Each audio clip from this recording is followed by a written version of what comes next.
Baik, assalamualaikum warahmatullahi wabarakatuh. Hmm, ini adalah video tutorial yang melanjutkan video sebelumnya ya. Dimana video sebelumnya itu kita sudah melakukan uji CFA secara multidimensional variabel. Multidimensional itu dalam artian kita melakukan uji CFA, analisis faktor konfirmatori itu secara keseluruhan. Nah, di video ini kita akan melanjutkan ke uji normalitas dan uji outlier. Oke, langsung saja ya kita buat. Untuk uji normalitasnya ini model harus kita rubah dulu ke bentuk normal. File new, kemudian view interface property. Ini seperti biasa ya, kalian setting dulu. Kemudian variabel independennya ada 3, dependennya ada 1. Kemudian tadi ini harus saya screenshot dulu deh kayaknya.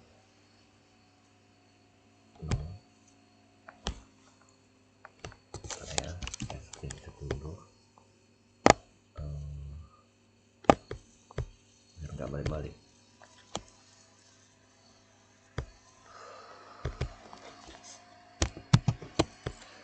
Di sini satu loading faktornya tinggal 1, 2, 3, 4, 5, 6, 7, 8. Oke, 8 kali 3 24. Kita buat 24. File new, view,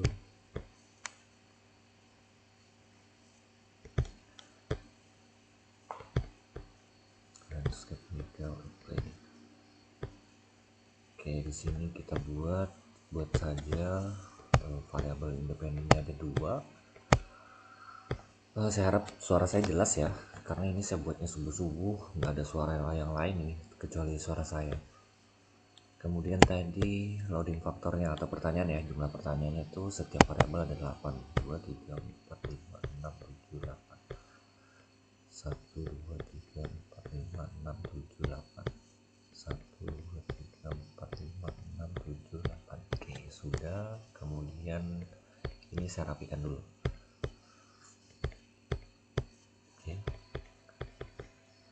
Oke, kemudian ini kita hubungkan seperti ini. Kemudian ini juga pengaruhnya. Untuk variabel dependen kita wajib menambahkan ini ya. Ini apa yang namanya ini? Unique variable. Atau ini adalah untuk nilai errornya nanti untuk variabel dependen. Oke, setelah itu kita masuk ke plugin name unobserved variable. Kemudian ini namanya kita dulu. Berarti nama pertama itu event zero.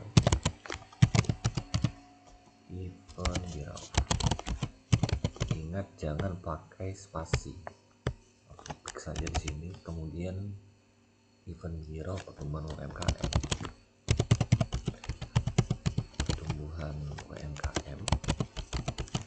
Kemudian di sini keputusan pembelian.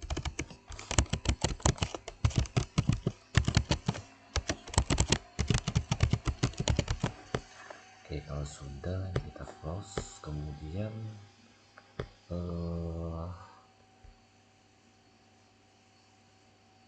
bentar ya, saya rapikan dulu. Ini kurang rapi. Seperti itu. Oke, kemudian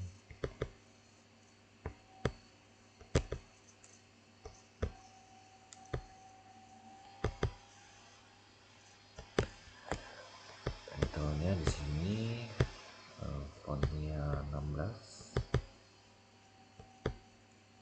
Saya pilih 16 itu karena menurut saya ini udah nggak terlalu gede, terus kemudian nggak kecilan juga. Kita pilih left. Kalian boleh juga, ini boleh ya, ini terserah kalian. Kalian boleh pilih center, right, atau left. Karena saya biasa pakai left, itu tuh sebenarnya ini ya.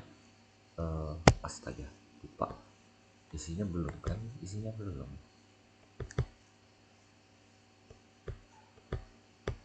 Left, kemudian isinya saya ambil di desktop. Aduh.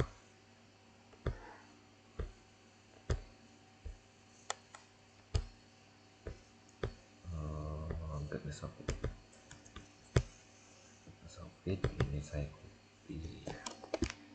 Saya harap kalian juga buat seperti ini. Jadi ketika kalian buat model itu nggak lama, tinggal copy aja. Seperti ini kan, copy, kita tinggal atur aja ini. Kemudian 16. Oke.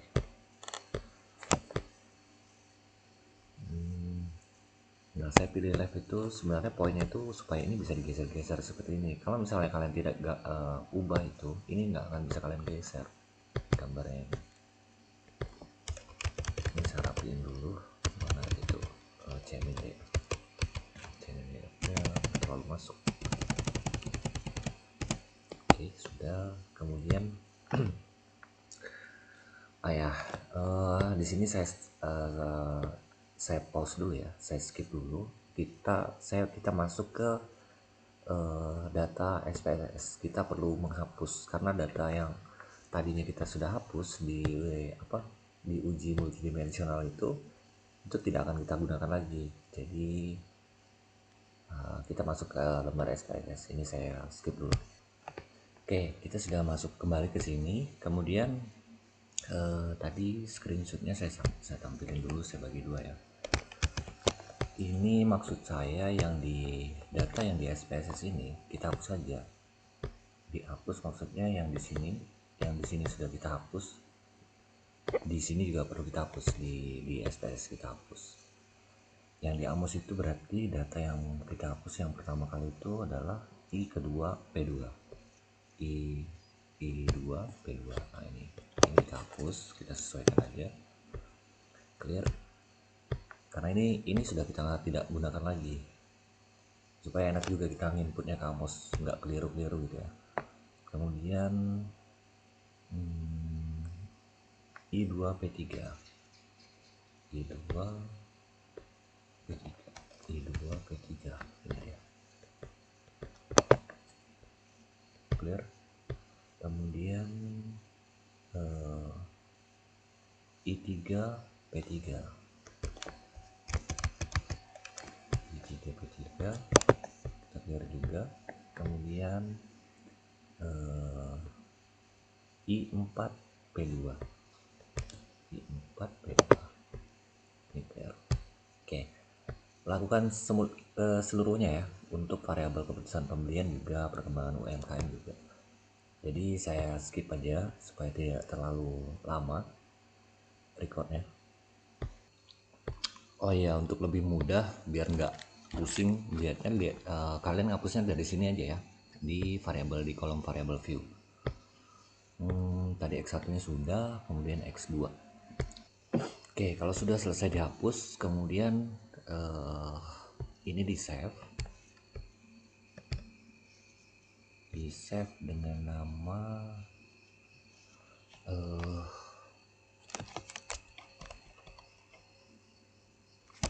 terserah kalian deh ya, namanya bebas, data baru aja, data baru. Ini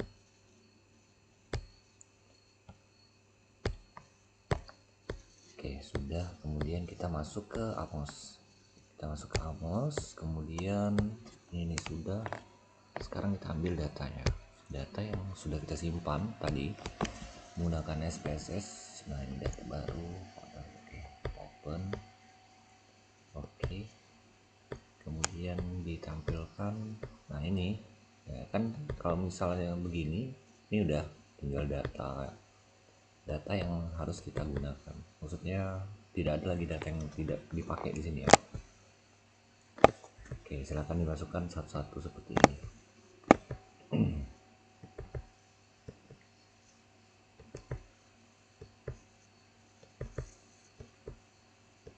Untuk mempersingkat waktu mungkin akan saya skip, bukan mungkin, ini saya skip aja ya.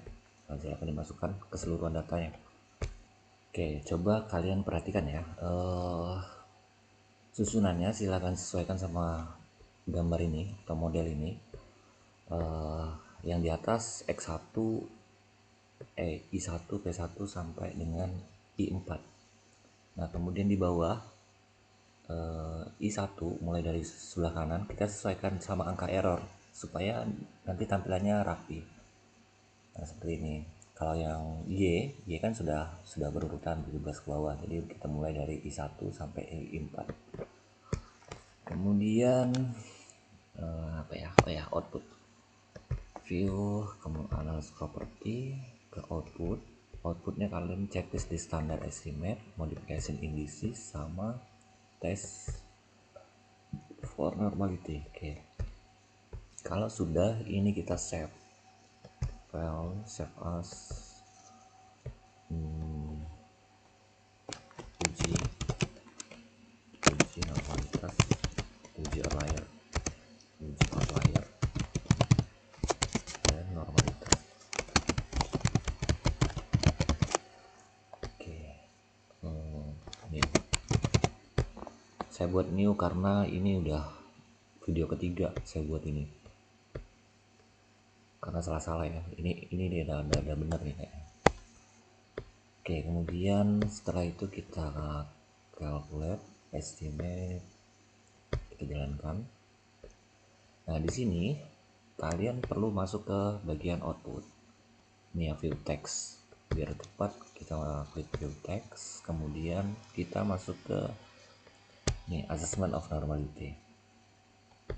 Assessment of normality ini digunakan untuk melakukan uji normalitas. Nah ini angka CR ini, jadi data kita itu berdistribusi normal apabila angka ini itu berada di antara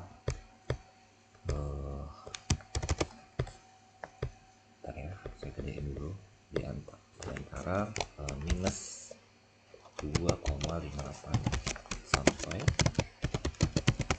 sampai positif 2,58. Nah analoginya itu seperti ini. Misalnya saya buat grafik, yang mana grafik ini adalah grafik ya. Nah minus 2,58 itu kan di sini letaknya.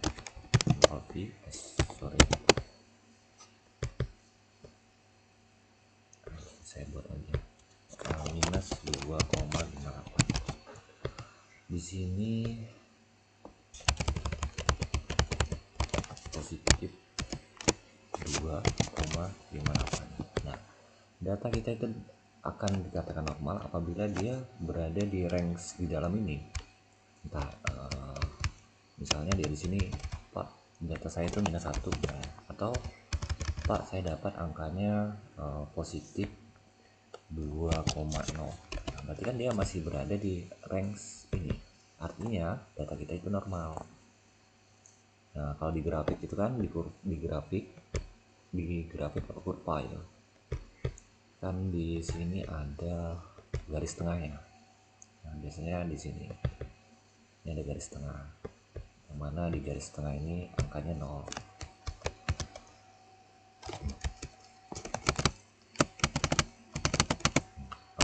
Misalnya 0, artinya selama dia berada di dalam sini, nah itu data kita itu normal.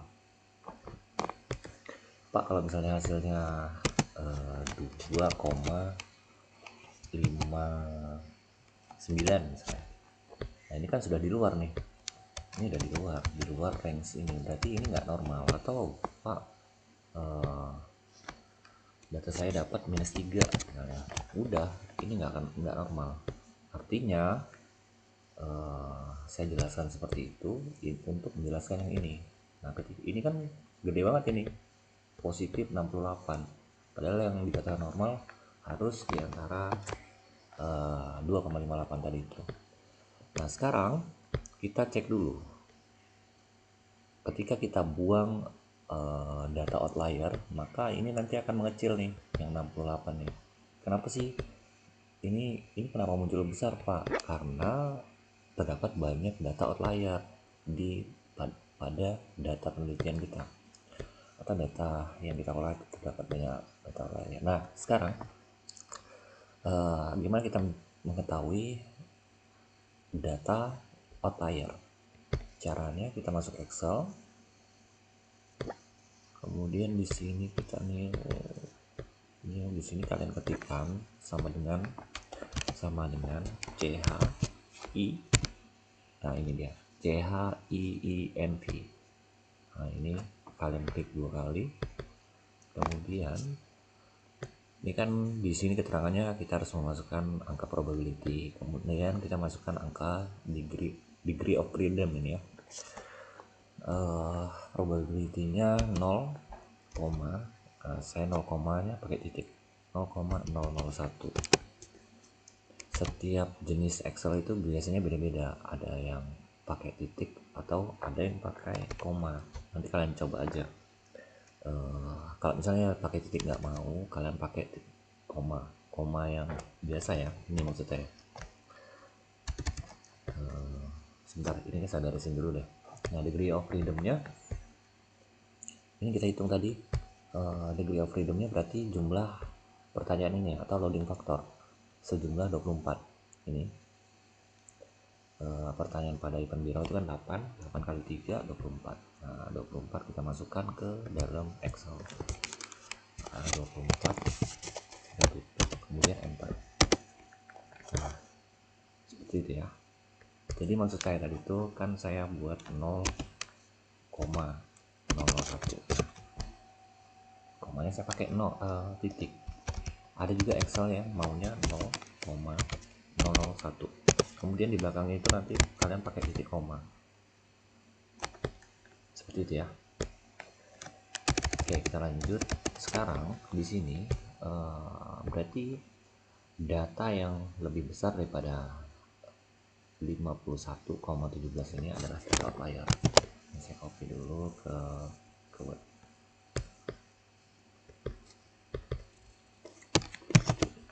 51,17. Kita cek di sini. Berarti ini adalah angka outlier, data outlier. Nah, ini 51,7 berarti ini masuk. Nah, ini kita copy, kita masukkan ke Excel. Di sini deh.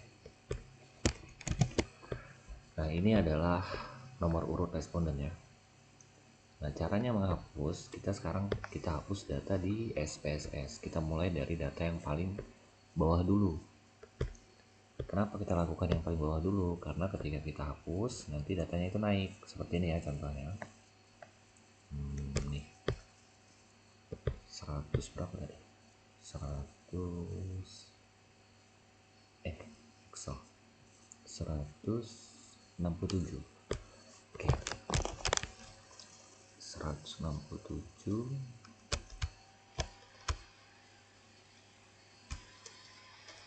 Nah ini.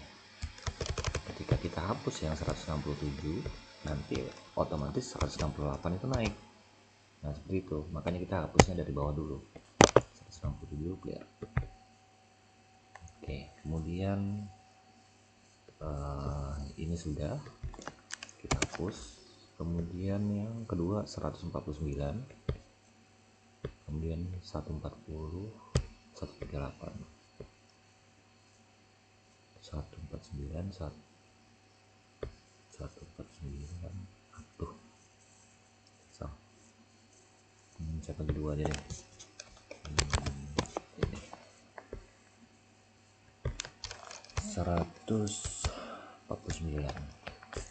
149 clear.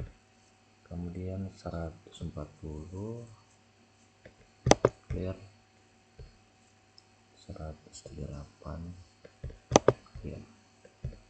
Oke, Oke, ini kalian lakukan ya seterusnya untuk 100. Jadi ini saya skip aja karena supaya videonya nggak terlalu panjang. Baik, kalau sudah dihapus, terus ini kalian save, disimpan, kemudian kita masuk ke lembar kerja Amos, kita ambil lagi ya data yang barusan kita simpan. Data baru, oke. Nah ini langsung kita timpa saja, mulai dari ini. Belum bisa ya, ini dibalikin dulu, kemudian baru kalian masukin. Silahkan dimasukin ya, maksudnya ini ditimpa seperti ini. 3, 4, 5, 6,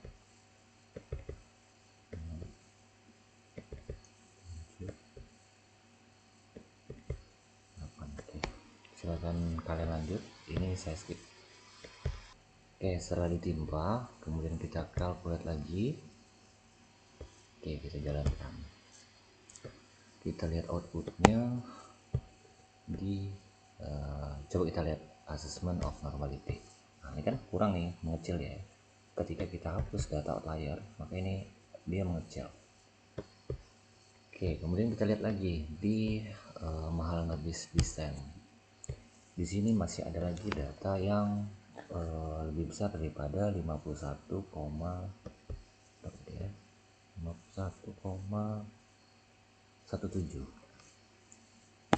51,17. Oke, berarti ini harus kita hapus juga.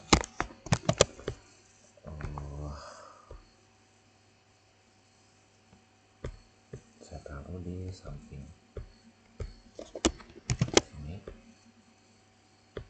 Sekarang mulai dari 157. Oke, ini kalian lakukan terus secara terus-menerus. Nanti ini kita lihat, kita hapus, kemudian di save. Setelah di save, kita timpa gambarnya, kemudian dijalankan. Apabila masih ada outlier, lakukan lagi. Nah, tetapi di sini ingat, untuk datanya kita batasi di 115. Kita sisain 115 ya. Kalau misalnya Pak, kalau misalnya ini data sudah saya hapus, data saya itu sisa 115, udah stop, jangan dihapus lagi. Nanti takutnya error ya, programnya nggak mau di running.